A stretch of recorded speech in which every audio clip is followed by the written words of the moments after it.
Welcome to Bloombox Growing Deeper. I'm Sarah. I'm Hannah, and we're on a mission to help you become the gardener you want to be. Hello, everybody. Welcome back to Bloombox Growing Deeper. We're so excited to have you here. How have you been, Sarah? Wonderful. I am loving this practically fall weather that we have been having between the rain and it not being 105 anymore. It's been absolutely gorgeous. That's for sure.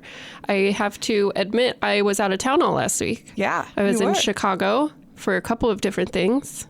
Visited one of my friends and her two daughters who are toddler and almost 5. Oh, so fun. Yes, it was a lot of fun. And we went to Morton Arboretum. Oh, I'm so jealous. Right? If you've never been, it's not that far away. Nick's been talking about going to the Illinois football game this year, and I said, what about Northwestern? There you go. I like it. So, yeah, I would recommend it, especially if you have kids. Last time I was there was before she had kids. Oh, yeah. And so we did walk through the forest and all of that. So this time with kids, it was a whole new experience for me because I don't have kids. Right. And they were having a blast and learning about the plants, and I cheated a bit and would pick things to teach them about. I cannot imagine if I was running a botanical garden and someone picked something to teach a child. I can't imagine complaining. Well, about and I only picked in the kids section, and it was not like prize plants. It was, here's a catmint. Do you know what that smells like? You know, no one's running out of catmint anytime soon. Yeah, so we had a blast. I would recommend it. That sounds wonderful. Everyone should go check it out. But we're not here to talk about vacation plans. Bummer. Maybe someday we will. Yeah. We're here to talk about butterflies. It's a great time of year for butterflies. It's perfect. Mm-hmm. I love it. My yard is just so full. Mm-hmm. I haven't seen as many. I feel like they're a little bit later this year, and I've heard that from a lot of people. Well, I mean, we didn't have a whole lot of blooms for a little bit with the drought, and then they're not going to come out in the rain. So I feel like that we had been seeing them, but it was like today there's butterflies and today there's not. Yeah. But it's getting pretty consistent now. I feel like there's kind of always butterflies out. Yes, yeah.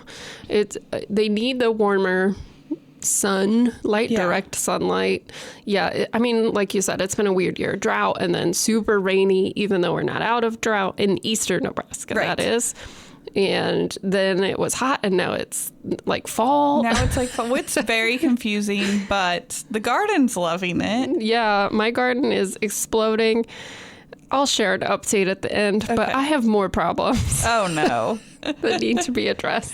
My fall garden is not going quite as I planned. Bummer. It's not quite fall yet. There's time. Well, I think it's going to be robust. Oh, good. Too robust. That's the problem. Oh, well, I mean... I'm missing a sidewalk. Let me just say that. I mean... Maybe you just don't walk there this year. The main sidewalk to my house. Oh, well, that's kind of important. Right. Anyways, we'll figure it out. Yeah. But let's talk about butterflies. I do feel like I noticed that the butterflies were out more because in our house, when food gets dropped on the ground outside, sometimes we eat it because we're animals. Sometimes it's food for the birds. That's what we've taught Silas. That one's for the birds. Well, he shifted that phrase to that one's for the butterflies. Aww. Which I didn't think about until I realized it's because there's been butterflies around. Sure. We had some baby birds nest on our patio, and they're gone. They grew up and flew away. And or got eaten. They grew up and flew away. They are happily living in the tree next door. But now there's butterflies. Yay. Cool. All right. Well, let's just do a big overview of butterflies, and then we're going to talk about some specifics and how people can support butterflies in their gardens. So first, Sarah, did you know Nebraska has 206 species of butterflies? Dang. Yes. I have not seen 206 species. Neither have I. A fun goal. Ooh, I like it. We could do another bioblitz. Ooh, of butterflies. Where we try to get all 206 in our Bloombox gardens. Let's see. Ask Toby. I think it'd be fun. And we are going to put an excellent resource from Nebraska Game and Parks in the show notes because it has pictures and videos of many of the most common butterflies. So if you're unfamiliar and trying to learn about identifying various species, this would be a great resource. And it has butterflies and moths. And I really like this resource because of the video part, because how many of us see butterflies sitting still? Unless they're dead, not very many. That's right. So I like it's. You can look at the video, and a lot of times, if you take an entomology class, you learn that butterflies can be identified by their flight patterns too. Yes. And so I find kind of like birds. Yeah. I find the videos really helpful. Yes. And so you're most likely to see butterflies between May and August, though I know I've seen them earlier and later, just depending on the year. And some years there's booms and some years there's busts, just like with any population of wildlife that you see. I feel like I hear people really panic when we just have a bust year and it's like instant world decimation. It's like, hang on. Yes, we are losing butterflies, and then that's bad. But you have to look at like 5 or 10 years because just like oak trees, there's big years and there's small years naturally. Exactly. Yes. So here's some of the species that I see the most, and Sarah's going to share some of hers. And it's funny because some of them that I have on my haven't seen, Sarah has on her sees the most. So of course I see monarchs. I think we all do, mainly because they're big and easy to identify. However, they get confused with viceroys for sure, and sometimes regal fritillaries, though that's a little bit easier to tell apart. And so I think those are kind of some of the 3 biggest that I see around. And then I do see eastern tiger swallowtail. Cool. But you see more yellow and black. Yeah. I see lots of yellow and black swallowtails. One we have both not seen as much is zebra swallowtails. Right. I would love to see more of those. We're going to talk about why we maybe don't see those a little bit later. And then I think some of them that you probably would recognize, everyone, if you don't know the names and you were just going through, you would recognize cabbage white. Yep. They're everywhere. Yep, especially in your vegetable garden. Red admirals, also everywhere. You just might not know the name. Red spotted purple is another good one. I love it. Is it more purple with red spots or red with purple spots? To me, it has neither red nor purple. Okay. So a picture would be helpful. Yes. Here, let's pull up a picture so that you can see it. Because when I saw that, I was like, I have seen these. I would have never said that it was red, spotted, or purple. So let's pull it up. You might have to show me a picture of a morning cloak. Oh, I've seen those. Right? Yeah, it's blue. It's blue. Guys. It's blue and maybe green. Yeah, and black a little bit. There is no purple. I guess there's some red spots up here. Okay. Like if you look in the very up, like wings. Yeah, but there's no purple. There's no purple. Oh, here it is. Closed. A little bit more red spotted purple. Yeah, and that's an important thing when you're identifying butterflies, to have both open picture and a closed, because some, they are just like the same inside and out, and some are totally different. So those are some of mine. What others do you see? Well, like you said, I see a lot of yellow and black swallowtails, which is different from you. And I see tons of painted ladies, tons of them. Yeah. I mean, they migrate, I think, right through my yard. Well, they're more of a spring one. How much of painted ladies do you think, too, are all the kids just growing them and releasing them? Well, I do live a couple blocks from daycare, and they released painted ladies. So maybe they just came home. Yeah. I see quite a few fritillaries, especially the little gray ones. I don't know their name, but I see a lot of those. Yeah, I just go, here's a fritillary. Yeah, the fritillaries are just a category to me. I know that's not true, but I see less monarchs than you. Yeah. And I think this is where it's kind of fun to compare that we obviously plant different plants in our yard. Sure. But some the same. But some the same. But you live in a very urban, and I live in a town, but not a large town. And I live straight north of Hanna. So we're kind of in line there. But I am about half an hour north. So it is fun to compare that. what, comes into town, what doesn't. I think a lot of people in Lincoln are trying to plant milkweeds, which helps. I don't see as much milkweed in Wahoo because we have it in the ditches. Right. Yep. Okay. Any other butterflies you want to talk about before we move into attracting them? I don't think so. Okay. So, like I said, that was just a few. There's 206 species. Try to find them all in your garden. That would be fun. Yeah. Although I'm sure there are some in the east and west that don't come. You probably can't get them all in one garden. Fine then. There are some. I went to a talk with the NRD. Or NRD. I was doing flowers and she was doing butterflies. Sydney was doing butterflies and I was doing wildflowers. And I remember from her talk that there are some that just barely make it into the northwest corner of Nebraska, and some that just make it into the southeast corner. So you're not going to find them all in one place. Okay, fine. Sorry to bust that. That was a fun. We'll just do it as a whole group. Well, maybe you make vacation plans. Look at that. To get other ones. I love it.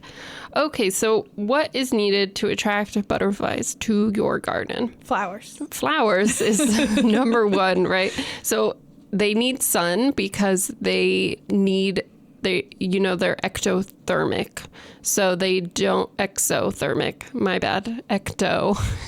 Ecto, exterior. Right. So anyways, so they need the sun to warm up in the mornings. Like a lizard. Exactly. And to just be active. That's why on cloudy days or cold days, you see them a lot less active. And that's why if you've ever gone to like a butterfly pavilion, say at the zoo or something, you see a lot of them on the roof because they're trying to hit the sun, get warmed up, and then they'll be more active. So the best time to go to a butterfly garden like that is afternoon because it's warmer. And then they need blooming plants throughout their whole time that they're going to be there. So make sure you have blooms much, spring, summer, fall, as much as you can. I want to pause because this is a question we get a lot, is how come we can't do pollinator gardens for shade? Because Bloom Box, if you sign up to buy Bloom Box, we say a minimum of 4 hours of sunlight. And really, that's sort of stretching it. And this is why it's not just because Sarah doesn't like designing shade gardens. I love shade gardens. Sarah hates trees, actually. It's hard to work here. No, I love trees. I love shade gardens. But it's really hard to create a pollinator-specific shade garden. Even though we have blooming plants in the shade, our butterflies don't enjoy hanging out there. So that's why it's lots of insects don't. No. Yeah. They all need the sun to stay warm. There are some insects that, the ground dwelling ones, but you're not going to see them up pollinating. Yep. Okay. So back to plants. So you need plants that bloom as much as possible through all the seasons so that there's always something for them to eat, right? So make sure you're not getting that midsummer lull that we talk about a lot, that you have something all the time. And then we're also going to post this resource that the National Wildlife Federation has. But it does say that they like pink, orange, red, purple, and yellow blooms most. So by the way, it's funny because that's all the colors. That's all the colors except white, which I do find a lot of butterflies on some of my, we're going to talk specific flowers in a minute. I want to ask you which season you have the hardest time planting. It's definitely midsummer. Really? Yeah, because like right now I don't have a whole lot blooming, but I can see that like my asters are kind of just starting. My liatris are kind of just starting. My goldenrod are kind of just starting. So I think I need to plant some of the goldenrod and goldenrod and liatris that bloom a little earlier. Right. Because my love of fall. I know. You love a fall garden. And I love that because many people forget fall. Yeah. When they plant. And I find that that's one of the interesting things is I also have liatris and goldenrod in my garden, but I have different species than Hannah. And my liatris is almost done and my goldenrod's almost already blooming because we planted different species. Right. My fall garden struggles a little, but I hear most people having trouble with spring. Really? If they're trying to plant native plants. Sure. And I think that we just aren't talking about some of our spring flowers enough. So maybe we will do an episode on that as we get close to garden planting, because there's many. And we're going to have an episode coming up about planting bulbs. Yes. Because that is my favorite way to plant for the first spring blooms. Mm-hmm. So one thing I think to keep in mind, too, is I have certain gardens that don't have any blooms in certain times of year, but other parts of my garden does. So I planted this like prairie section in a part of my garden that I wanted to be a little bit more wild and that I wouldn't have to maintain. So I planted some intense species in that thing that would kind of take over. And a lot of those are blooming in the summer. So that's a good spot. I have my Heliopsis just like really kicking them out. I have rattlesnake baster in there. So all of those in the summer. Right. And like you said, we're going to talk about plants. So I'll leave those. Your average yard is not big enough to like need each garden to be perfect. You can consider your yard an area to have spring, summer, and fall bloomers. Yes, that you don't need... was a really weird way to say that. Do you want to recap? Yeah. I would look at it this way. Insects can travel short distances. So as long as you have spots for them all seasons on your land, whether that is a front yard garden and a backyard garden, something like that, where they can travel between, even if you coordinate with your neighbor, if that's something that you want to do, that's totally cool. You don't need to have it all in one, like 10 square foot. Right. You don't need this space. Perfect 10 square foot pollinator garden if around your yard you have seasonal blooms. Mm-hmm. If you are talking like acreage space, that's a little different. But for your average homeowner's lawn, even a couple neighbors working together, just fine. And I guess I should remember too, I have wild strawberry all throughout my lawn, and insects love that thing. Yeah, they do. So and I think I'm okay. Clover in your lawn, you're pretty much just good. Yep. Okay, so we're kind of getting into that already. So let's just talk about it. What plants would we recommend to attract butterflies? I mean, if you can handle the lawn conversion, clover. I mean, we are not there at my house yet, but clover in your lawn, it's, hands down. I see tons of butterflies on my rattlesnake master, which you mentioned, and my liatris. My Amsonia is where I found all those painted ladies. So in the spring, that thing was Amsonia is also blue star. Right. It's one of those plants that often goes by its scientific name, but you might know it as Arkansas blue star or shining blue star. And it blooms in May. It does. It's early. And man, it was covered in the painted ladies. I need to go back and see if I had any caterpillars. Oh, yeah. We'll get to that. And then my annual pots. I've got verbena in pots and daisies and different things in my planters, and they love those. Yep. I see it on my Heliopsis this time of year. They really like my Bethany. I tried to order it for fall. It was unavailable. It's on the spring list. You have one. In the spring. Yay. Okay. And then my... it's coming to me. It's the one I always confuse with lead plant. What's the other metal? Oh, ironweed. Ironweed. Oh, yes. My ironweed. Has yours been blooming? Yes. Mine is just starting. Mine has been blooming for a couple weeks now. Okay. But that fits the bill of purple tube-like flowers perfectly. Yes. And it's high up, kind of where they fly. So I think that helps a lot, too. Let me think what else. Joe Pye. Yes. Oh. I see them at my Joe Pye, my Rudbeckia. It's like it's crazy. It's nuts. We planted sunflowers this year, and they loved those. So those are all good, like mid-summer ones. What are some spring and fall? We talked about Bethany and Blue Star. And the Amsonia. What else do I see on spring? Phlox. I will see them on phlox. Early allium. My mountain mint actually blooms fairly early, and I will see lots of them on that. Now, this time of year, when the flowers start, I see all the bees on my mountain mint, and the butterflies have gone to the other plants. But when it's just mountain mint blooming, they love it. Yeah. What else is kind of earlier? Some of the milkweeds are pretty early. Sure. Yeah, we haven't even talked about milkweed. We haven't even got to milkweed. So, and then for fall, I like asters. Yep. like I said, some of the later blooming liatris. Yep. Those are all good ones. I don't see as many butterflies on my goldenrod. Do you? No, I feel like bees. goldenrod is bees and beetles. Yeah, Yep, so lots of beetles. I just kind of count goldenrod out for butterflies. Yeah. I don't see any. Some of the Rudbeckias will last pretty late into the fall. Asters, though. I mean, all those little rusty small butterflies, they are always covering the asters. Exactly.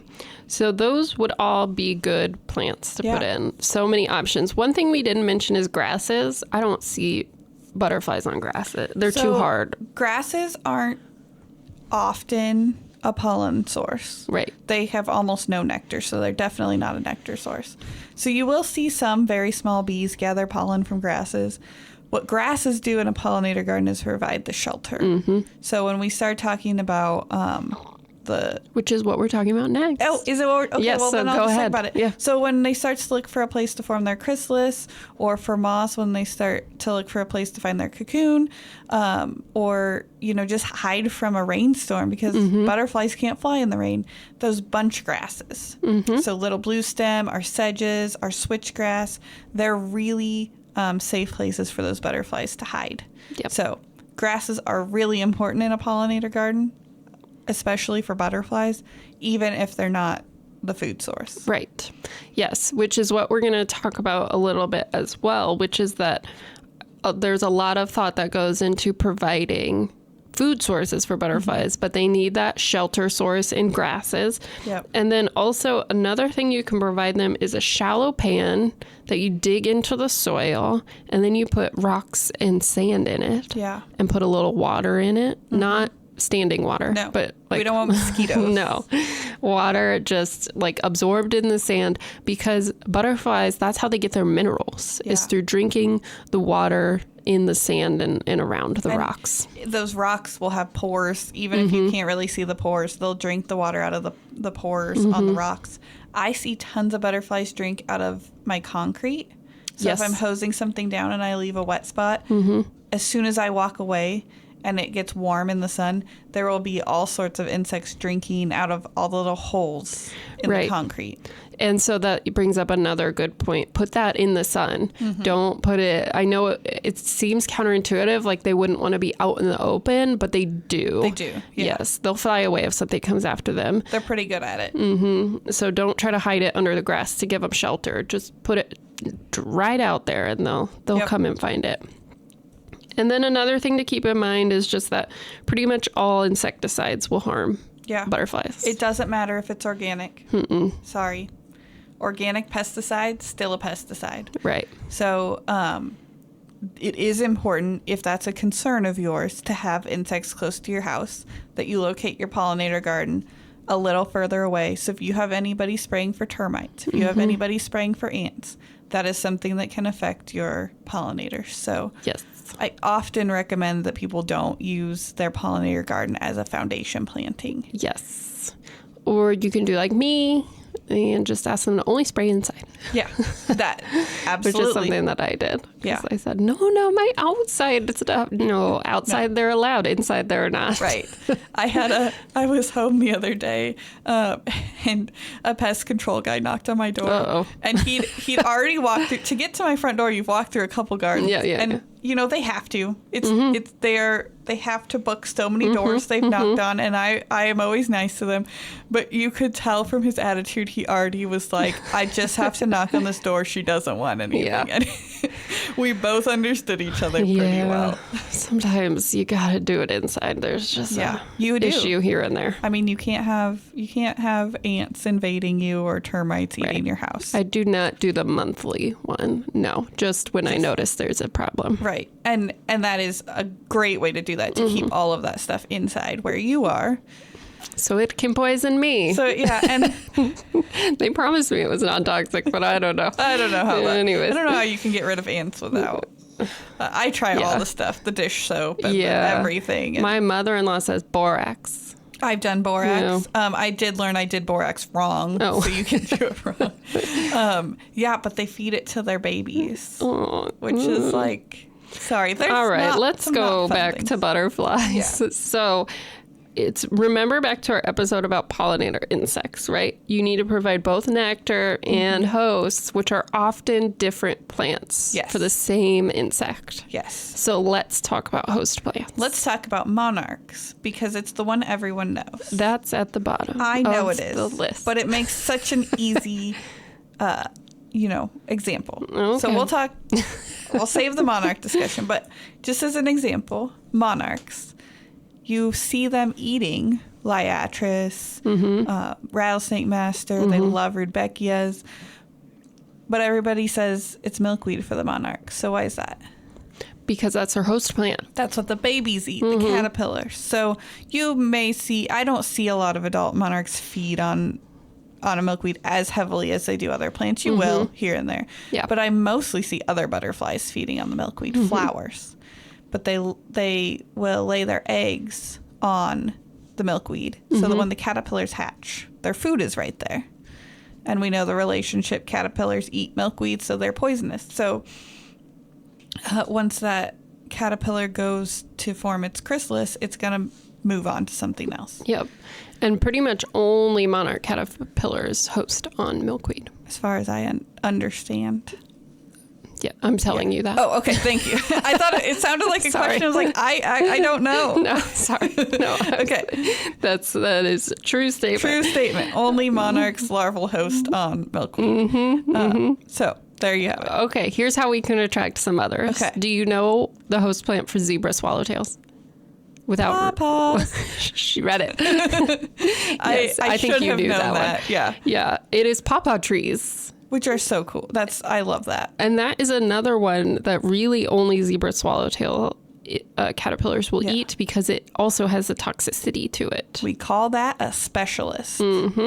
So that's probably why we don't see a whole lot of zebra swallowtails at our house. I don't have pawpaw. I don't think. Pawpaws. Yeah, you don't have pawpaw. We used to see them more around campus, but we have no more pawpaws. Yeah, we lost a lot of pawpaws. So if you really like zebra swallowtails, or if you want to try to support as many species as possible, we would recommend a pawpaw tree. And the nice thing about pawpaw trees is that they do stay smaller, so you can fit more, but you do need more than one. If you want fruit. If you just want zebra swallowtails, one's good. So it depends. It depends on your goals. Yeah. I would not ever bother. I would like to have a fruit tree for the fruit. So I would want to plant, usually we say 3, because we don't often know if it's a male or female tree when we're planting, and 3 gives us better odds that at least 1 will be male or female. Yes, yep. But if you don't want fruit, just plant 1. Just plant 1 for the swallowtails. Yep. They are still cool, small understory trees. Their leaves are so cool. I love pawpaw leaves. I think of they're so tropical looking. It's so funny to find them in Nebraska, especially since it's in the Bare Necessities song. I always thought of them as a jungle plant. And I did not know they were in that song. They are in that song. And then you get to college and they're teaching you plant ID, and you're like, I thought this was in the jungle. Nope. We have some really cool, I think catalpas look tropical too. Yes, they do. And catalpas are the larval host for a few different species too. Yes. Catalpas are a good one. I mean, if you're just looking in general, I kind of pulled out some species specific, but we know that oaks, catalpas, like lots of trees support butterfly. Yeah. Okay, so how about giant swallowtails? Those are fun butterflies, and they, funnily enough, mostly prefer citrus, which clearly we can't do we have any citrus that comes we don't have citrus, but they like hop trees too. Hop hornbeam. So we can grow those. We can, and they are also a really cool understory tree, which I feel like doesn't get talked about enough. We talk about our giant trees, but we don't talk about our smaller, fit in anyone's yard. Hop hornbeam, pawpaw, almost anybody can find room for one of those. Absolutely. So that would be another good one. All right. Now on to eastern black swallowtails, which don't need trees. No, they need your herb garden. They do, yes. So I find them all the time on my parsley and my fennel and my dill. You know, I wonder if that's why I see so many swallowtails, because I have a huge herb garden, and I have all of those things. Yes, yeah. So just leave a little bit of each for your butterfly friends. I do. Yeah. Because I plant more than I can harvest. Right? Every time. Yes. This is something I hear from people all the time. They're like, oh, I don't use my herb garden. I don't use my whole herb garden. Other things do. Other things do. And it's okay. It's still a plant. You can just leave it. Right. Sometimes I actually just really like oregano as a plant because its flowers are pretty. The bumblebees love it. So I have oregano that's for me in my herb garden that I chose the species I think tastes better. But then I plant other oreganos in my pots and things just to be pretty. Yeah. So those are all good ways. So now back to monarchs because they need milkweed. They need some very specific things for their larval host. So they use milkweed. And we're going to talk about monarchs pretty much the rest of the episode, kind of get real in depth on our monarchs. So I'm going to, full disclosure, we decided to do this episode because I like to complain about monarchs and how popular they are. And I agree. And so we have many private discussions about this. Yes. Now you have to listen to it. Don't get me wrong. We love monarchs and we do feel that they should be protected. Absolutely. 100%. They've had, depending on which source you go to, anywhere between a 90 and 99% population decline since the 1980s. That's a short amount of time to experience a large population decline. Yeah. And they are beautiful insects with really important cultural meaning to different groups of people because of their cool migrational pattern, which we don't get in every butterfly. Right. So that is one thing that I listed here as a reason why they are so popular and so well known by people, and that their need to protect them is that their range is the entire North America. Yeah, that's kind of big. That's huge. You don't see that in most insects, and then mostly just birds. Right. That kind of share that because you have to be able to fly. So we've got Mexico. Do they go into Canada? Yes. How far into Not as far. Super far. And it's usually only in like peak summer. Okay. So we've got Canada to Mexico. So everybody knows a monarch. Right. Now they do have two distinct populations separated by the Rocky Mountains. So you have an eastern population and a western population. That does make sense. That would be hard to cross the continental divide as a tiny paper insect. Yes.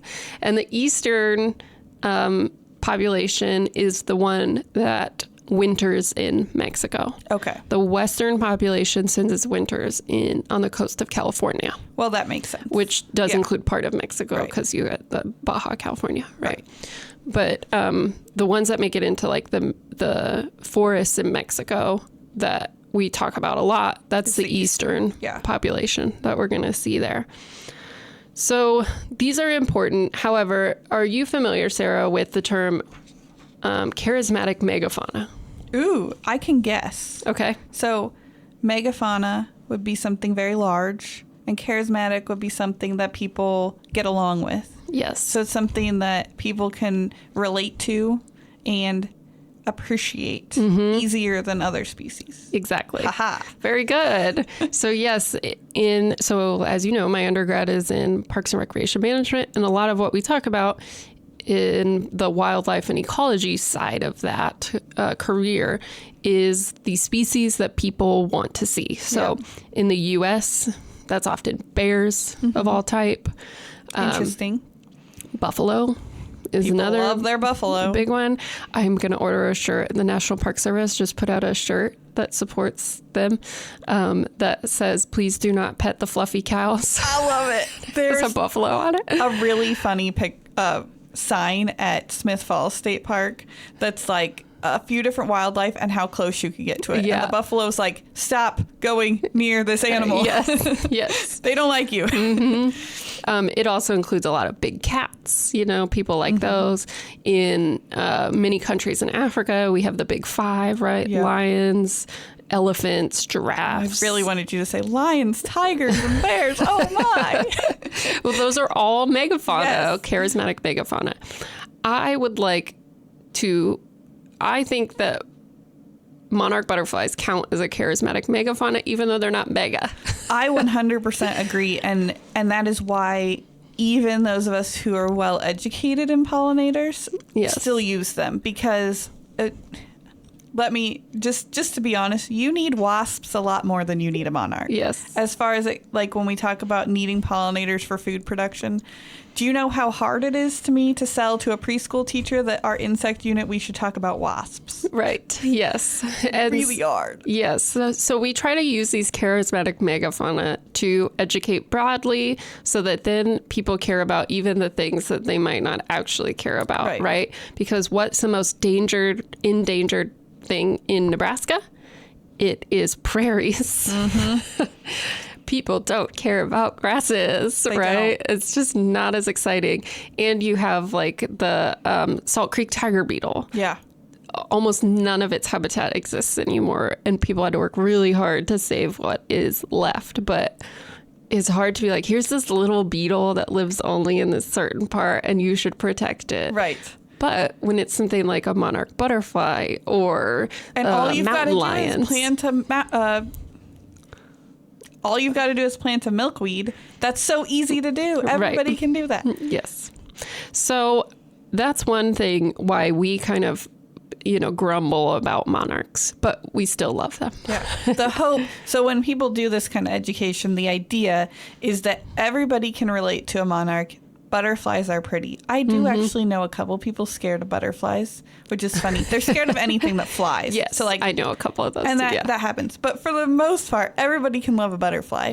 And there's one action to save it, plant a milkweed. That's not true, but that's how we talk about it. Yes. And the hope is that gets a message out to almost the whole population, and a portion of those people are going to love monarchs for a year and then want to learn more. Yes. And they're going to learn about these other pollinators. And since they're recognizable across the North America, big organizations like the National Wildlife Federation can talk about them and everyone will know what they're talking about. And smaller organizations located in local places can work together. Yes. Because their neighbor organization also knows monarchs. Mm-hmm.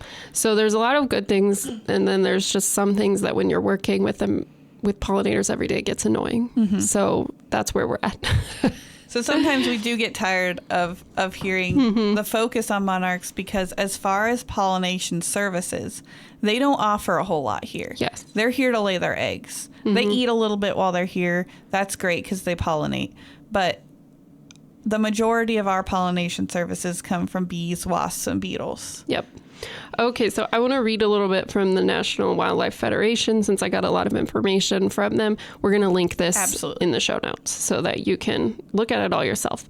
But let's talk about this. So monarch butterflies, like we said, are found across North America, and whether monarchs are present in a given area within their range depends on the time of the year, since they are one of the few migratory insects. So they're traveling great distances between summer breeding habitat and winter habitat, where they spend several months inactive. In the summer, they range as far as southern Canada, so that's that. And in the fall, the eastern population migrates to central Mexico, and the western goes to coastal California, like I said. So they kind of go everywhere. But from September into early October, the fall southern migration to Mexico begins, with a majority of monarchs following the reverse path south along the central migratory corridor.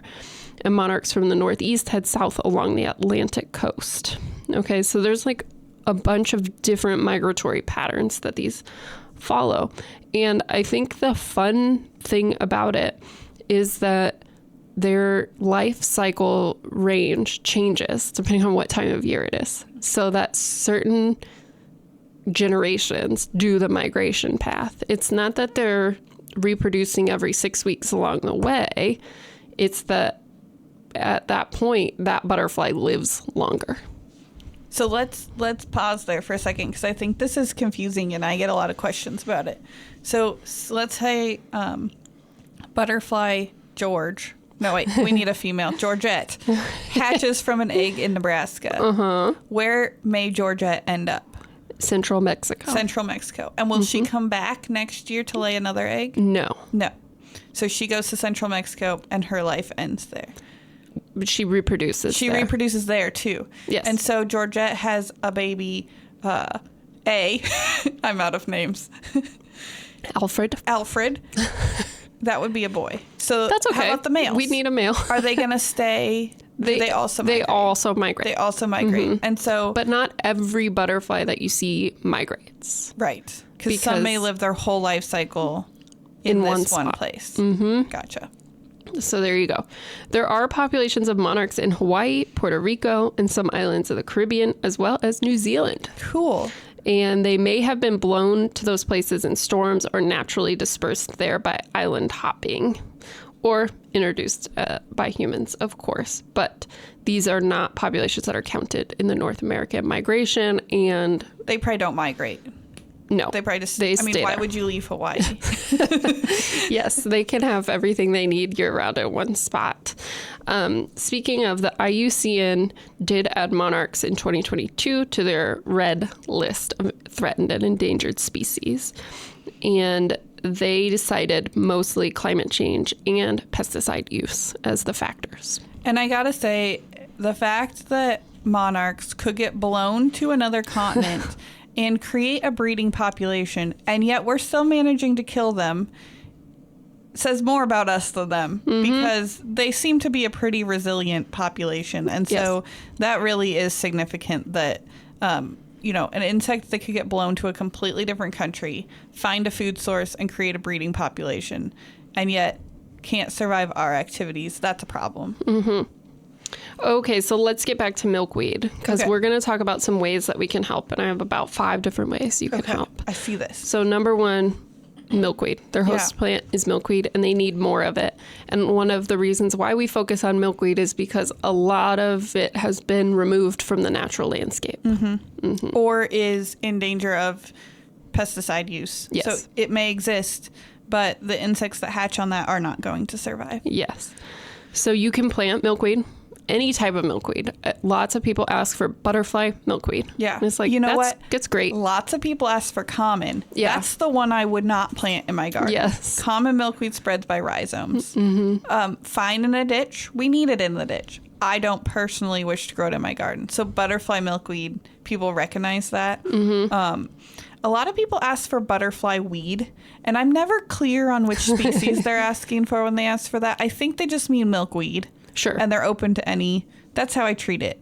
So if any of you know which milkweed is butterfly weed is supposed to be, let us know.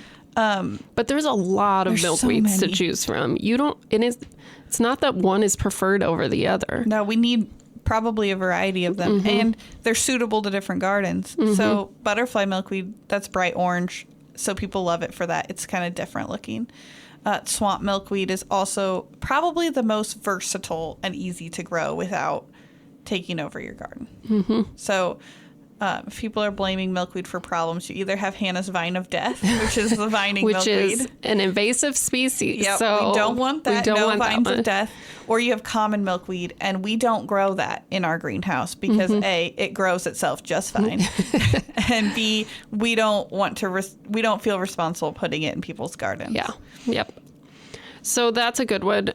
I thought one thing that was interesting is that the National Wildlife Federation does recommend tropical milkweed, which is kind of rare for someone to recommend a non-native plant. Of course, we want native ones, but tropical milkweed can be easier to grow for some people, especially if you're limited in space and you need something that can grow in a pot. Right. And the reason we're not worried about it is sometimes we are concerned about introducing species that could become invasive.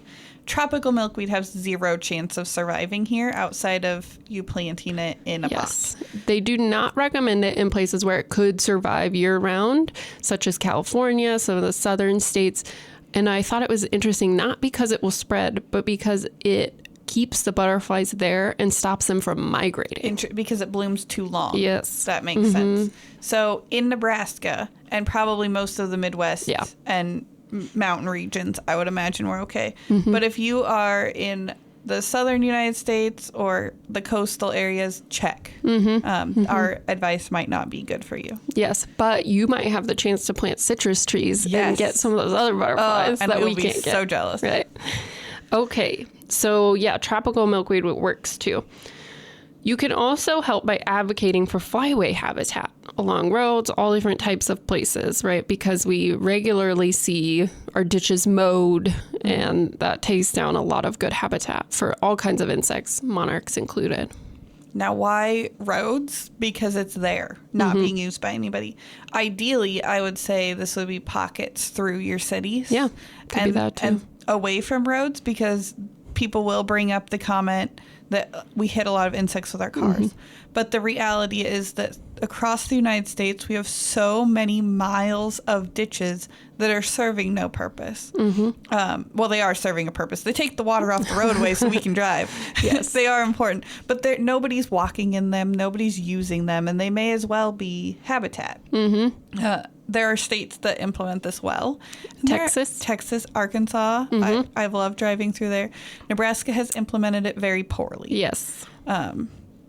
I have no problem throwing shade on that because they've implemented it badly. It's been seeded and maintained wrong. And it's a code. I think it's also a code issue. We have discrepancies in our code because we are a wildfire state. And so there is concern about having grasses near to roads where fires often start. And so that's a challenge that we have. And we need to figure out how to overcome that. But kudos to many of our community parks and rec departments who have started to transition and sometimes have successfully transitioned many parts of public parks that were just green monoculture lawns into less, how should I put this, into better pollinator habitats that don't require mowing, but are still maintained. I think where the mistake was made was calling them low maintenance areas. Yeah, they're not, guys. Sorry. They really are not. They're actually kind of a lot of work to maintain, but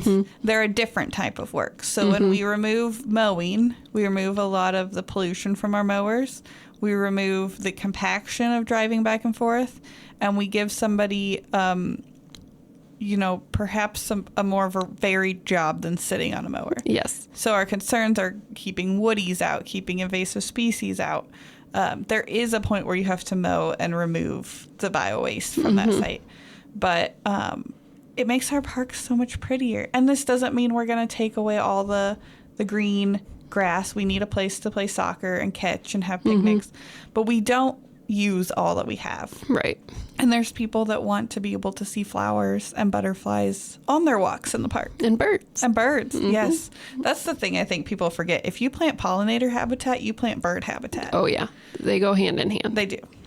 Okay. So a couple controversial ones that we can talk about.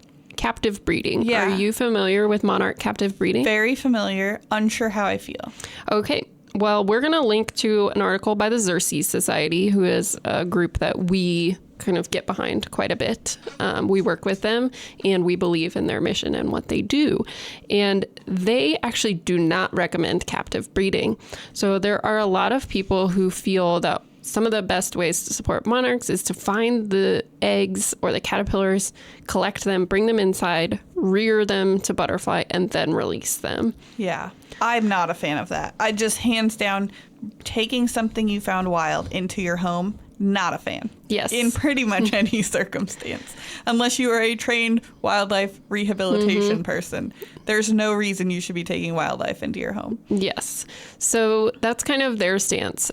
The only times when I could see it being a positive, I know of some people who let milkweed and different things grow in their lawns. There comes a point where you have to mow. Right.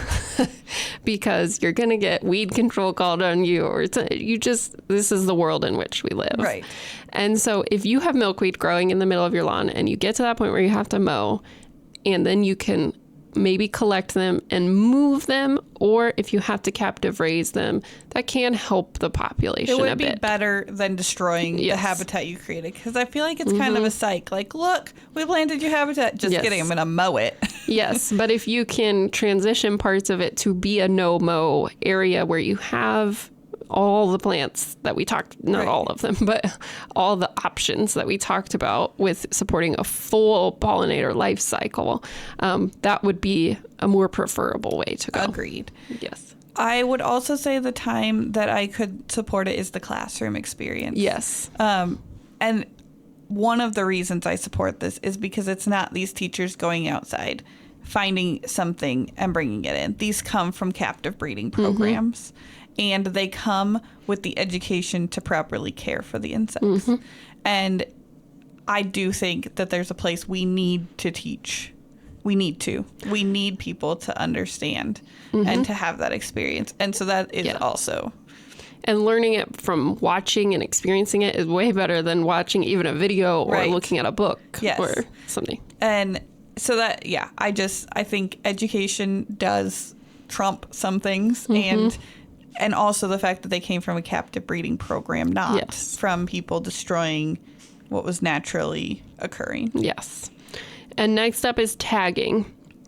And we will link to Monarch Watch as well. Tagging is less controversial and is something you could do to help monitor migratory paths. So this is where you can order for free, I think, a tagging kit.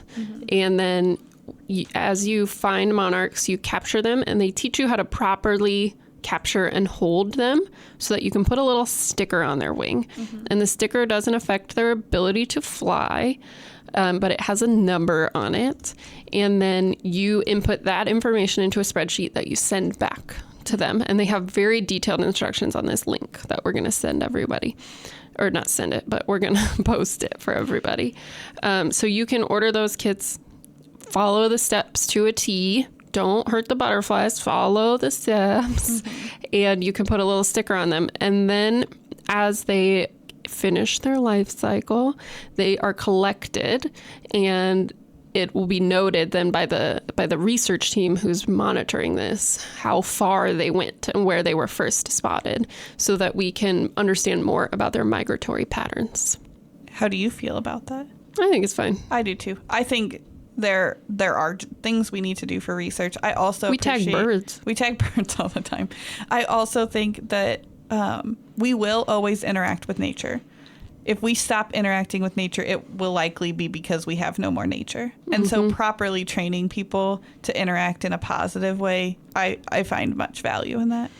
And all the information that we need, if we work together, we can get it. But if we count on a research team of even 10 people, that's not enough. But when we can do these community science activities, not only does it help educate the general population, but it helps us get better information. Right. Less biased information. How cool would it be to find out where the butterfly that you tagged ended up? Yes, you get to find out. I tell you. I'm going to order a kit. Yeah. I don't know how successful I'll be, but I'm going to try. There you go. I want to tag a butterfly that gets to Mexico. Yes, exactly. Cool. Speaking of just community science activities, I was reading the news this weekend, and on NPR, they said, "Do you live in Nebraska?" And I said, "I do." Creepy. And it said the U.S. Geological Survey needs you to mail in dead butterflies. I can do that. Right? So if you find a dead butterfly on the ground, you have to have at least 2/3 of it. Okay. And you can just mail it to them. And we will link to this as well. Yeah. Because they are trying to understand the impact of pesticides on all species of butterflies. So they said any species, mail it in. Okay. I was confused because they said not endangered species. And they didn't list monarchs as a not mailable species. And I was like, isn't it endangered? Follow the link, read it. They have instructions on how to do it. It's very easy. You literally just mail it. 3-year-old. I get dead butterflies brought to me all the time. Right. And they will keep track of them to understand toxicity levels of pesticides for a long time. Nice. And they are focusing on specific states. It's not just Nebraska.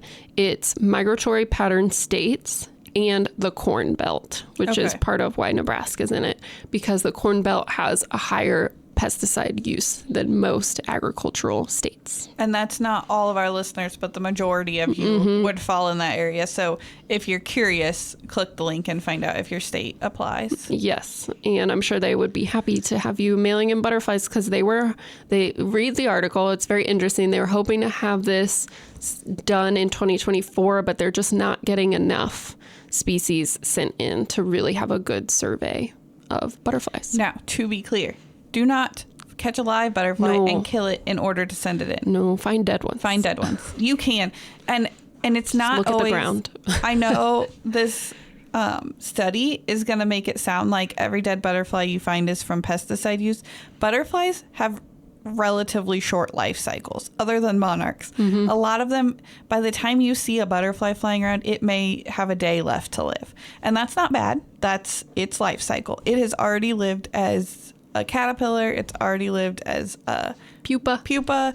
It's just that they don't live very long as butterflies. So it's not all bad. Right. Just is what it is. It is. So, and you can make their life mean more. Yes. By mailing them in. So send that in. All right. I think that's all I have on butterflies. Whew, that was a whirlwind. That was wonderful. That was so much information. I try. I love it. Okay. Okay. Should we talk about what's blooming? Yeah. Why don't you tell me about your garden problems? Oh, gosh. Okay. The main thing is, okay. I got started on my fall garden last fall. Right. And as you know, in the greenhouse, the plant selection can wane in the fall. Yes. And you waited kind of late. And I waited kind of late. And so I planted 2 different types of asters, not really thinking it through. One species is doing its thing, standing upright, not flopping over into my sidewalk. Do you remember which one? Nope. Okay. I think October skies. Okay. Blue? Purple. Purple, yeah. And then the other one that I planted is fully bushing. And just like there is a narrow walkway. Okay. Is that the lady in black? No. Mm-mm. Lady in Black definitely stands up much taller and slenderer. I thought, for some reason, I thought those were the 2 you're going for, but... I did plant Lady in Black in a different spot because I knew what would happen with it. It was not suited for a sidewalk planting. I knew that. I don't know what... It might have been aromatic. Yeah, that would be a floppy... There's a few floppy ones. So I don't know what to do. Okay. First of all, remember how I asked, too, what should I plant that will bloom in the spring around it so that it's fun? There will be nothing in the spring because they have just taken the whole space. Okay. There's some little blue stem that has managed to sneak its way out. It looks like a weed. It's a whole thing. Okay. So I'm going to rework it a bit this fall and expand it so that I can plant some bulbs and things on the other side. But I'm wondering, next spring, should I move them? Well, I can't see this. Do you have a picture? No. I'll show you a picture later. We'll talk about the moving thing later. Okay. Let's talk about like immediate fixes. Yeah. Can I just cut them? Yeah. Well, yes. Okay. You can. They may not get a chance to bloom. Can you tell, are there flower buds yet? Oh, some of them are already flowering. So then no. Yeah. If you want them to flower this fall, no. But you can do my twine method.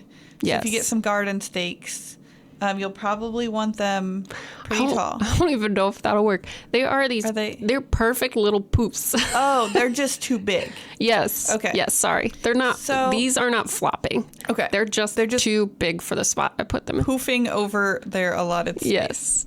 Over poofing. Over poofed. Then what you could do is selectively trim them, so you trim just what's in the way, and then you'll get blooms on the top, but you probably won't get. It'll look funny. Yeah. Next year, your options would be to A, move them, or B, to cut them early, so they bloom smaller. So you could cut them in like late June, early July, cut them in half, and they'll grow up a little bit more, and they'll bloom smaller. I think I want to move them. Yeah. Will they be okay? Moving? If I get a good... They won't look good next year. No, they won't probably look good next year. Mm-hmm. I was like, all I need to do is slide them like 1 foot. Yeah. That's all I need. I mean, that might not be enough to disturb them too much. Yeah. So I would wait till later in the fall when they're starting to fade. Oh, you would do it in the fall? I would. Okay. Yeah, because you don't want to do it in the spring, I don't think. All right. I mean, if we got a nice, cool spring like we did this year, then it would be fine. But if we went right into a blazing summer, it would be rough on them. Okay. But I think I'd wait till October when they're starting to fade, and you could just dig a hole on the backside and... That's kind of what I want to do. I think you could. It's just a little slide. Yeah. Yeah. But I wouldn't do it now because they would definitely struggle. Yeah. You might just be stuck for now. So that's my plan. Probably expand my sidewalk gardens a bit so I can slide them and make it right with my spring plantings because, as you know, asters look funny in the spring. They look very funny in the spring. But that gives you the chance, if you do it in October, you can slide your asters and plant your bulbs all at one time. That's true. Yeah. Should I plant my bulbs on the front? Should I move the asters even further back and plant my bulbs right along the sidewalk? That's what I do. Yeah. Because otherwise you can't really see them. That's true. Your neighbor would see them. I'll leave the grasses. Yeah. Not many of them made it because grasses are full sun and they have been overtaken by asters. Little blue stem was probably the most likely to survive. Yeah, but... and a couple of them have. Okay. So I'll leave those and they'll be excited. I know that I know people do different things. I tend to only move plants in the fall. Yeah. It's just... I have a higher rate of success. And here's my other thing, as we've talked about, spring gardening is a challenge for me. When are you going to have time? You have like 500 things to do in the spring. Yeah, I do. Okay, so those are my main problems. I am anxiously awaiting to see if my Calaroe problem will actually be a problem. Yeah. They are fading quick. I don't know if it is whatever is under the ground eating them. Maybe. Yeah. Which worries me because once they're... hasn't shown up with any small mammals. Not yet. Which, if the Calaroe is their favorite, when they get done with that, what are they going to move on to next? Probably Liatris. I know, which will make me upset. Yeah. Or if, like, the Calaroe just are like, whoa, we bloomed a lot. And are, like, stressed by that. I would not be surprised if they started fading, but I'm a little surprised they're fading now. Yeah. That we're having cool weather and rain. I would expect them to fade later. So, well, we will find out. But my plan is if they make it, I am going to move a couple of them out of that garden into a couple of spots where I've had a harder time growing things and see if they can take over those areas. Because I would appreciate it. Be worth moving them now, even though it's kind of a challenging time. Even while they're fading? Well, you might find out why they're fading and move them away from your, I assume, gopher that you have under, or ground squirrel. It looks really small to be a gopher, the holes. Okay. But I am going to dig them, and then I'll see the paths. Yeah. And you'll probably, as you're digging, you'll find out if that's what's causing it. Yeah. So we'll find out. So those are my garden problems. We'll keep working on. Flopping is my main garden problem right now. Yeah. Just as things fade, and I go back and forth. I like to leave stuff, but I don't like it flopping all over the place. Luckily, a lot of my garden exists to supply seed for Bob, and so it does get cut just to bring seed in. So I've brought in my penstemons, and I've got some Liatris getting ready and different things. So, but my big blue stem, I can't figure it out. I have a line of 3 big blue stems, and the line runs north to south. So they should get an equal amount of sun, except there's a crabapple to the south. So the south one gets a touch less sun than the others. So the most southern and the middle, fine. The northern one, struggling. And I don't know why. So it's flopping all over the place, and the other 2 are standing up all happy. And I don't know if it just got hit. We had a couple really heavy rains. Yeah. And I don't know if it just got broken. Did you get hail? Yeah. Not large. That would get everything. It should get all of them. Yeah.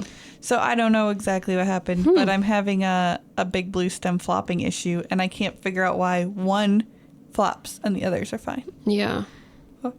Alistair has straight up destroyed one of my big blue stem. I went out there. It's maybe 3 inches off the ground. Well, I was like, all right, that's not going to work. I guess he likes big blue stem. Yeah. Okay, so what's blooming? Oh, like everything. So my mountain mint is still going strong. Yay. That stuff blooms forever. My Liatris is in full bloom right now, and I've got spiked gay feather. My rattlesnake master's still blooming. My sunflowers are just starting to fade. I've got garden phlox. Yay. My Anothera, my primrose, still going strong. My blue flax is still going. Wow, look at you. Yeah. I don't know. It's just happy. My primrose did not do much this year. Bummer. Yeah. Last year was a good year for it. This year, not so much. We did get, Wahoo got rain a little earlier than Lincoln did. Yeah. So I think some of my stuff got a little boost. Yep. My ironweed, like I said, is looking really good. Same with the rattlesnake master, going strong. And like I said, my asters are starting to bloom. Yeah. So that's exciting too. I always am excited to see that. It's like fall is coming. My asters are blooming. So those are some of the ones that are exciting for me to see. Yeah. My white garden is, some of it's blooming, some of it won't bloom till next year now. But I've got daisies and phlox blooming. My chamomile went nuts. I filled my herb dryer like 3 times with these 2 chamomile plants. Yeah. I don't. Onion blooming. Ooh, my onion's getting ready to bloom. The only aster I have is snow flurry, and I'm trying to change that. I just have to find a place because asters aren't small plants. As I learned. As you are learning. I think we're working on taking out the rest of the 45 spirea that came with our house. Yes. If you need any spirea, anyone, we got some. And I think I'll replace some of them with asters. I love the snow flurry, but it's just one color. It's white. Yeah. Yeah. All right. Well, thanks everybody for listening, and send us your feedback about butterflies, because I have a feeling there's a lot of thoughts on butterflies and supporting butterflies. And so don't forget to send us your questions, rate and review us everywhere you can. That helps us reach other people. Follow us on all social media. We're on Instagram. We're on Facebook. We're on Threads, actually. We are? NSA is on Thread. Yes. On purpose? Yes. We felt the need to claim our handle. Oh. Are we doing anything? I don't think we've posted a thread. Oh, okay. So maybe don't follow. No. You can follow it, just which you're not going to see anything. And of course, our Patreon. Join our Patreon, because this week a bonus podcast where you can hear some outtakes from one of our other episodes where Sarah baited me. It was quite fun. It was funny. So you don't want to miss that. Join our Patreon. You can find all of this information on plantnebraska.org. Bloombox and Bloombox Growing Deeper are both programs of the Nebraska Statewide Arboretum.